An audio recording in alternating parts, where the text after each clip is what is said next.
Good evening. Welcome to Ferguson Easley Elementary School. We're here tonight. I'm Mark Whitley. I'm the Director of Operations and Planning for Cumberland County Schools. And we're here tonight to discuss the proposed reassignment plans concerning T.C. Berrien Elementary School for the 2022-2023 school year.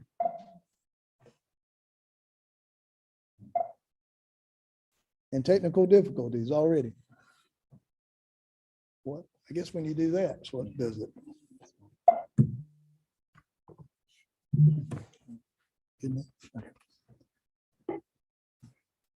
At the end of this presentation, we would like your feedback. Our school board is very interested in what you think about the plans that are presented. We do want you to share your opinions. This is the QR code that you can use at home or in the audience as well. And we also have the web link there as well. And I'll be putting this back up at the end of the presentation. So T.C. Berrien and the surrounding assignment areas. T.C. Berrien is shown in the green here. Walker Spivey in the yellow. Lucille Souders in the red. Ferguson Easley in the purple. And Van Story and Eastham in the light blue. There are currently 178 students in the T.C. Berrien area. And we're going to show you 4 different plans. Plan A, the attempted goal was neighborhood schools, the proximity of location and the utilization and a minimal movement of students. Plan B is we're trying to take the students to the area that probably has the most space. And Plan C is we're also taking those students to the area that has the most space, but we're trying to get them closer to their home areas. And Plan D would be to allow the students to remain at W.T. Brown where they're currently housed. So we're going to go through the plans now. Plan A. So Plan A would divide T.C. Berrien Elementary School between Lucille Souders and Ferguson Easley. Out of the 178 students at T.C. Berrien, 52 would be reassigned to Lucille Souders and 126 to Ferguson Easley. Looking at the overall numbers of the plan, currently Lucille Souders has 284 students. They would get 52 students from T.C. Berrien, which would give them 336 total with a building capacity of 400. The Souders area is shown on the map here in the green. Well, I'm sorry, Souders is in the red, and the portion being reassigned from Lucille Souders from T.C. Berrien to Lucille Souders is shown with the diagonal lines. This will include areas like Melvin Place and Tiffany Court and Osceola Drive, and actually the eastern portion would be the VA Hospital and Lafayette Memorial Park Cemetery. The proposed move to Ferguson Easley Elementary School there would be 195 students currently. An additional 126 students would be added from T.C. Berrien for a total of 321 with a building capacity of 396. The overall demographics of the plan, so Ferguson Easley would go from 84 to 82% black. It would go from 1% to 3% white. Lucille Souders, 70% black to 72% black, and 9% white to 8% white. On the economic index, there'll be a change. Lucille Souders from 4.9 to 4.8, and Ferguson Easley from 3.1 to 2.7. And here's what the districts would look like after the moves. I'll give you a second to look at that.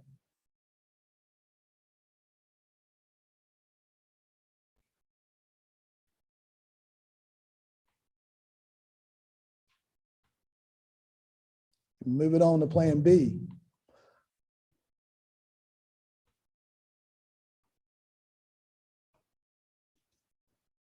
So Plan B would divide TC Berrien between Ferguson Easley and Glendale Ashley. The northern portion of the plan would be assigned to Ferguson Easley. The southern portion of TC Berrien would go to Glendale and Ashley. Glendale Ashley probably has the majority of the space available at this time. So the Ferguson Easley, we'd have currently at 195 students. We would move 124 from TC Berrien for a total of 319 students with a building capacity of 396. The dividing line would be just north of Hoffer Drive and down to the railroad track that runs to Ramsey Street.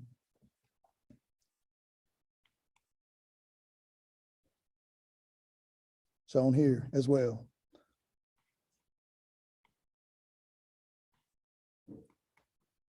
Sorry, my slides are jumping.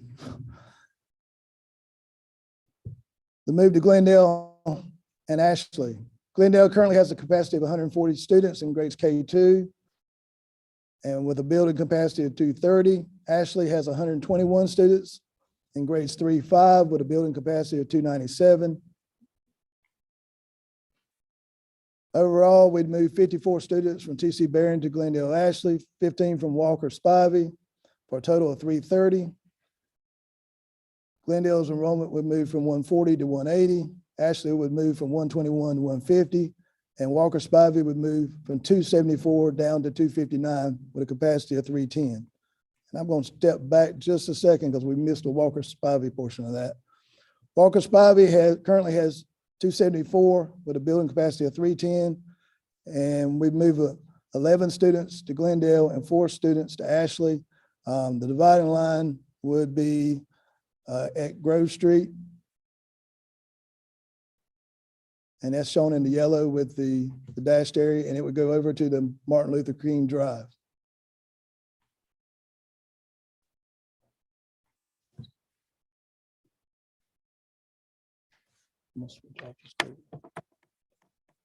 Here's the demographics of the plan.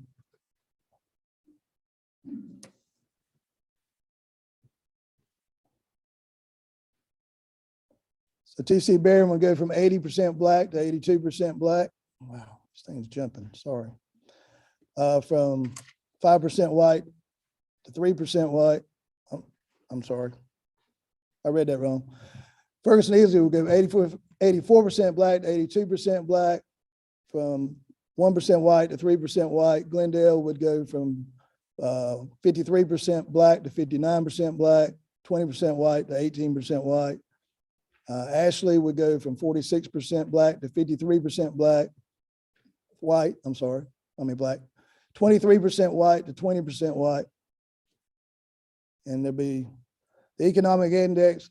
Ferguson Easley would change from 3.1% to 2.8%. Glendale 6.2 to 5.6, and Walker Spivey 3.1 to 2.1.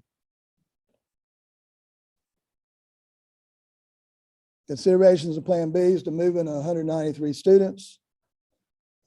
This would affect students from currently at TC Berrien and Walker Spivey. Glendale and Ashley are choice schools, which would allow us to control the enrollments a little better. If we've started to grow, we could control that with the number of choice students that we take. The furthest distance they would have to travel is 5.7 miles compared with 9.9 miles currently as they're traveling out to W.T. Brown. And we have a split. This would split the feeder schools that going to Glendale Ashley, and we will show a proposed middle school realignment plan that will solve this problem later on tonight. Plan C. It would divide TC Berrien between Ferguson Easley and Eastham Van Story. Also, we move students from Eastham Van Story to Glendale Ashley. So Ferguson Easley, just like Plan B, it's exactly the same. 124 students would be moved from TC Berrien to Ferguson Easley, and would give us a total of 319 students with a capacity of 396. It's the same area.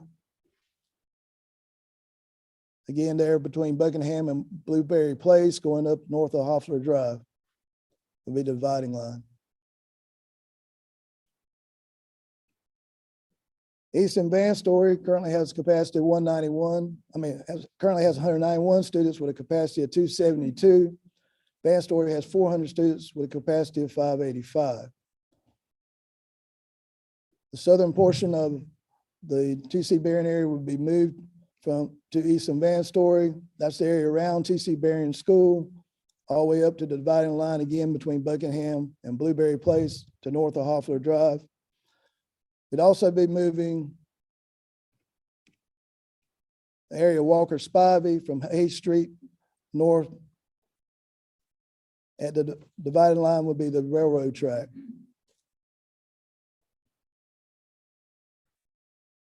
So the demographics to Eastern Van Story would be current enrollment 591. Between the two schools, we'd be having 54 from T.C. Barron, 3 from Walker Spivey, and to be shown in just a minute, we'd be taking 65 away from Glendale Ashley. The total would be, we'd be going from 191 to 193 enrollment at Alma Eastern, 400 to enrollment at Van Story would be down to 390. The area to go to Glendale Ashley would be the southern portion of the Eastern Van Story district. And the dividing line would be along Rayford Road up to Hay Street.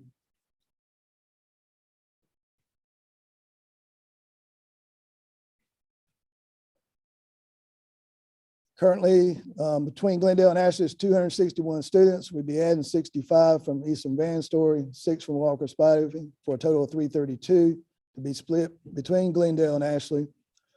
Glendale would go from 140 students to 180. Ashley would go from 121 to 152. And Walker Spivey would go from 274 students down to 265 with a capacity of 310. And the demographics of this plan. So again, Ferguson easily would go from like 84% black to 82% black, 1% white to 3% white. Ashley's would go from 46% black to 51% black, 16% Hispanic to 14% Hispanic. Alma Eastern from 29% black to 33% black, 44% white to 40% white. Van Story from 29% black to 30% black, 45% white to 44% white. The economic index would change at Ferguson Easley from 3.1 to 2.8, at Glendale Ashley from 6.2 to 5.8, Walker Spivey from 3.1 to 2.3.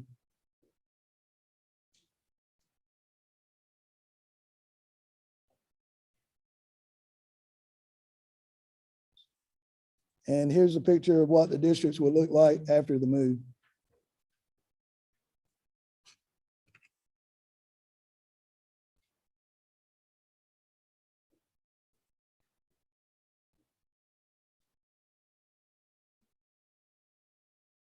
And this is Glendale Ashley's district.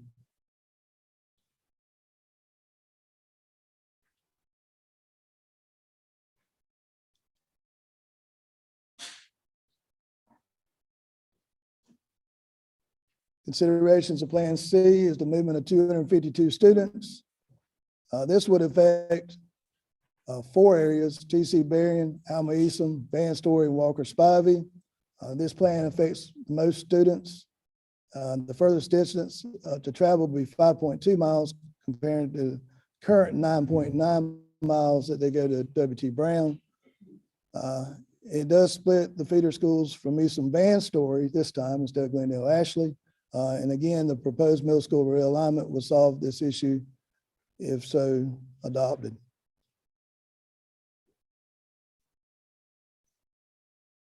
Plan D.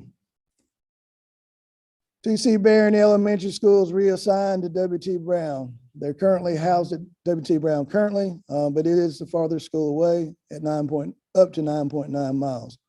In this plan, all 178 students would be officially assigned to W.T. Brown, and they would operate as a single school. So current enrollment at W.T. Brown is 207 students, 178 students from T.C. Barron, proposed enrollment of 385 with a building capacity of 665. The demographics would change at W.T. Brown from 72 to 76% Black and 15% to 12% Hispanic. The economic index would decline from 3.0 to 2.3. And this is what the district would look like. W.T. Brown is located to the far northeast portion of the map. The areas shown in red there would be at W.T. Brown. Considerations of plans, movement of 178 students. It is a minimal movement plan because T.C. Barron students are currently housed at W.T. Brown, and only students at T.C. Barron would be affected by this plan. The furthest distance that students would have to travel is 9.9 miles, which is what they're currently doing, and there's no change to anybody's feeder school.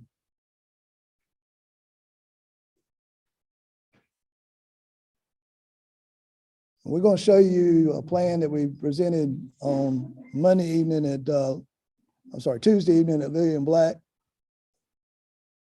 We presented at W.T. Brown, but it's about William Black. It's Plan C.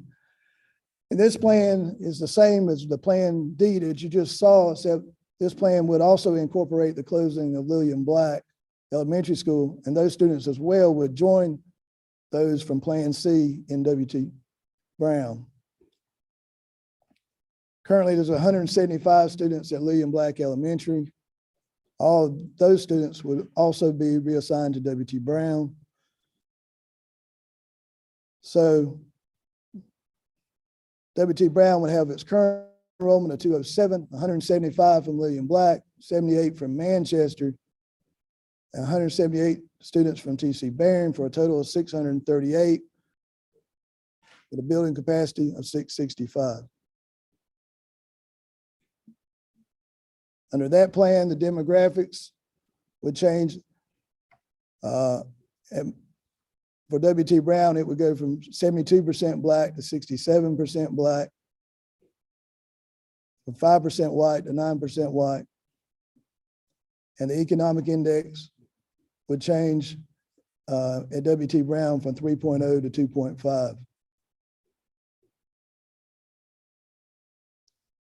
And this is what the district for W.T. Brown would look like if that plan were adopted, which would basically have 4 different areas.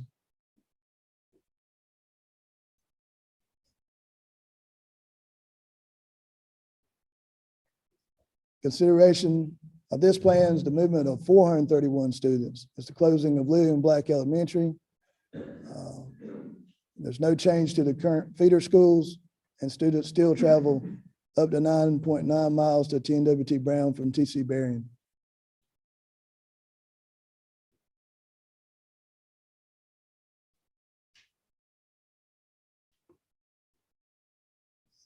Now we'll talk about the middle school realignment for plans B and C. If plan B or C is adopted by the school board, then this plan they would have to consider as well. So on the map, Nick Gerald's is shown in the yellow and Max Abbott in the red. There are currently 762 students that live in the Max Abbott area. Basically, to align the feeder schools for middle school, it would be proposed that 7 students would be moved from Nick Gerald's to Max Abbott.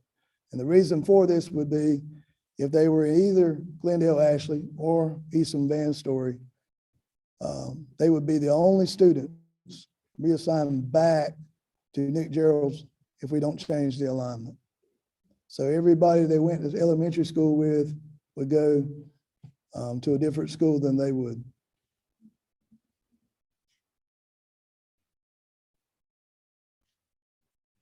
Again, the areas are the same as back in the earlier plans, is between Buckingham and Blueberry Place. The line goes across there north of Hoffler Drive down to the railroad track.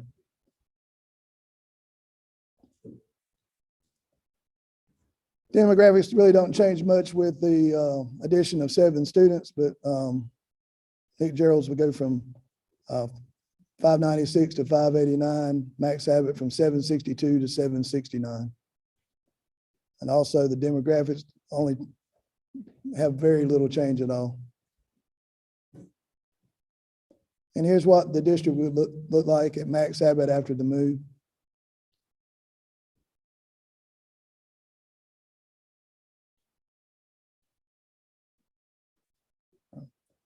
The consideration is the movement of 7 students and the realignment of elementary feeders for TC Barron's plans B and C. Again, this plan would only be considered if plan B or C is selected. If plan A or D or no plan at all, then this plan would no longer be recommended.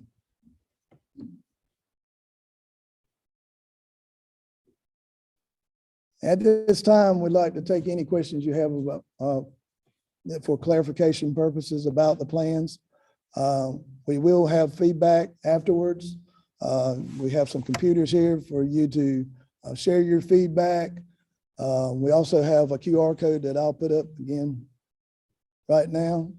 And the school board would like your feedback, and we would like for you to submit it electronically. You can do that while you're here tonight. You can do that online, or you can do it in the comfort of your home later on, tonight or tomorrow, whenever you're comfortable doing that. So do we have any questions of clarification?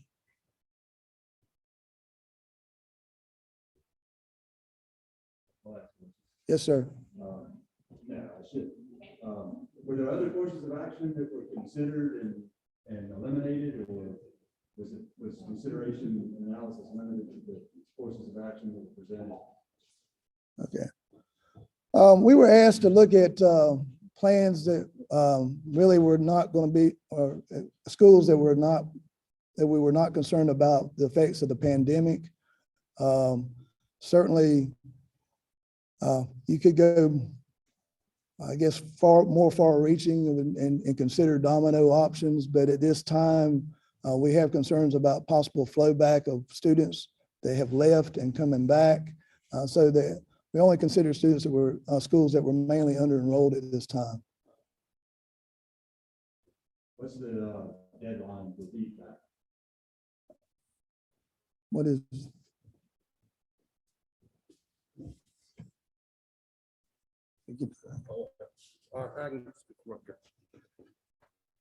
Staff will collect what feedback is available Friday, because there will be a information meeting on Tuesday with the board, in which we will present the information that we received at these meetings. All right.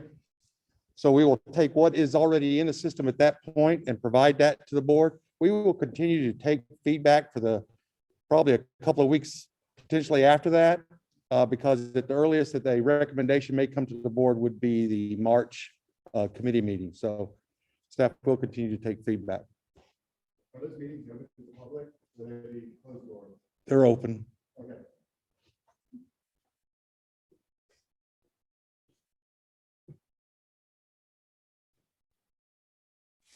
The one in the back.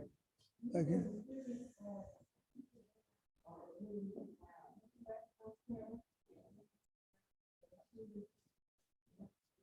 Yeah.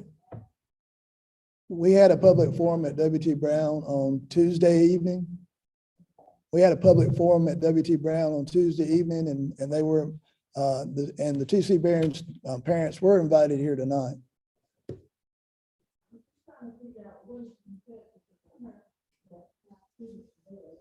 Yeah. You know, the TC Barron parents, yeah, this is why we're having the forum. We're trying to gauge their feedback through these forums.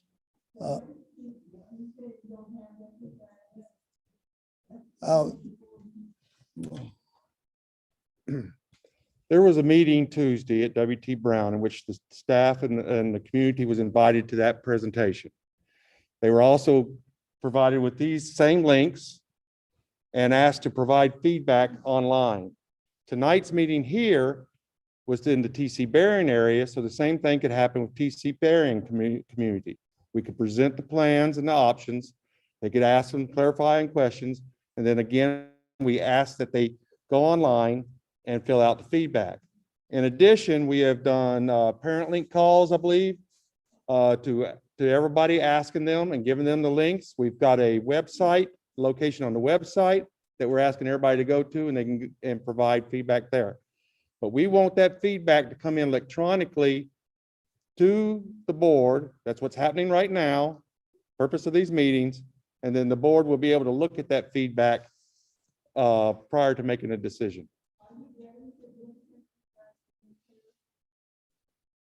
As of earlier today, we had received about 45 responses. Okay. The links, the YouTubes have been provided to everybody also.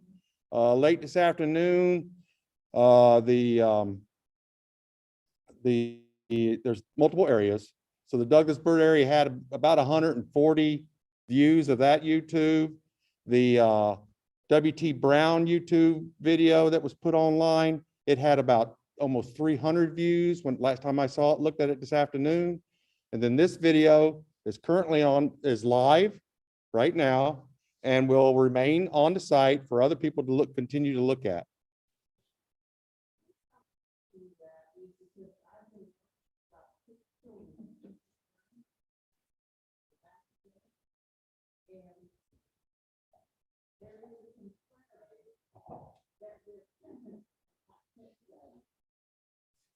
I'm sorry, I didn't hear what you said. Their parents are not tech savvy. And you've done a wonderful job getting the information to the community when it comes to the technology. That's the reason I specifically asked you, when the parents come to the school, has there been anything done at the school? At the schools, no. Not that we can't, well, I'm sorry. But what you're saying is that there's this meeting now right here. Opportunities as well. So they'll have to go on the website from that night, from the night, in person opportunity. Right, but these are the only ones that you have thus far. Well, this is the only 3 areas that we're working in. Right, thank you. I'm just want to be clear. We've got some pastors who want to be involved and tell their congregation to make sure that they are part of these meetings. I just want to make sure that I get the correct information, because if they're not coming out, then we need to, as part of the community, we need to help them. When I say we, I mean me, and I mean some of the clergy that I deal with, not you guys. I'm trying to figure out what I can do to help get them out. You said you had 40-some to respond. That's not enough. If you got 175, 100-some students that you're gonna move, correct? Yes, ma'am. And that 45 is for all 3 areas. Right, that's my point. And I agree with you. I agree with you. That's why we're trying as many different ways. Please pass the word on at your schools. I think the schools would be more than helpful if parents wanted to come to a school and try to get online and provide the feedback. They could do it that way. We also provided a shuttle bus today at TC Berrien. Unfortunately, no one took advantage of that to come to the meeting tonight. We wanted to try to provide an opportunity to provide transportation from that area to here and back. So we did offer that also. So we appreciate your help, though, getting out there, getting the word. Thanks a lot.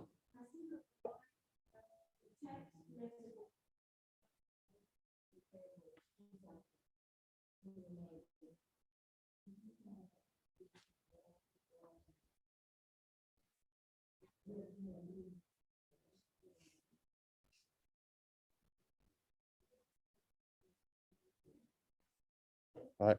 Also, I apologize. I didn't introduce myself. I am Joe DeZaramore. I'm the Associate Superintendent for Auxiliary Services for the school district.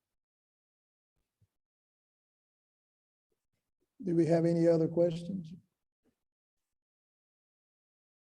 I've got one just to clarify for myself and maybe for others. I don't want to oversimplify it, but it seems like A, B, and C affects this school that we're sitting in the same, right? There'll be 124 students coming from TC Berry to Ferguson Easley, right? Yeah, it's not exactly the same. A is slightly different than B and C, but it's pretty close to the same impact. The numbers shown on the slides are identical. Yeah. Um, But it's so not, basically, yeah. it boils down to how many additional students are affected and how. So course of action A, or Plan A, would displace an additional 54 students, Plan B, 69, Plan C, 128. And so I'll just say it for the group, my personal feelings are that these students have been through a lot in the last 2 years. And our primary consideration or driving factor is what's the least disruptive to the least smallest number of students. That would be my primary consideration, and I just put that out there as food for thought. That's the kind of feedback we'd like to see everyone provide if you've got those kinds of things. I mean, I was taking a step further, just anecdotally. I'm retired active duty. I spent 18 of my 22 years here at Bragg, and I managed my career to maximize the stability of my children and my family.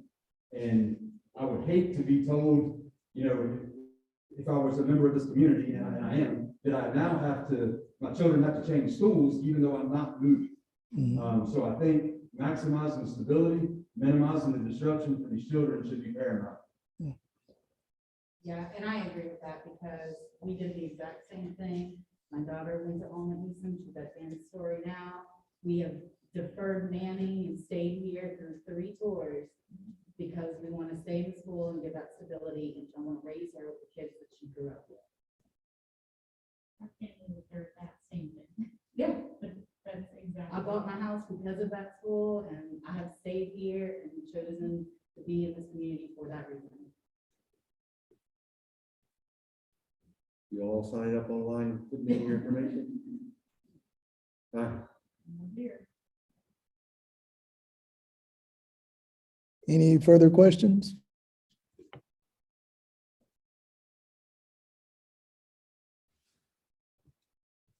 I'm also going to share for additional information and updates, the link to www.ccs.k12.nc.us/reassignment. That way you can keep track of what's going on with the student assignment plan. Also, we will be posting frequently asked questions on that website. They're not there yet, but they will be soon. Questions that we've been getting from each of the meetings and stuff. So. We thank y'all for being here this evening. Have a good evening. Have a safe ride home.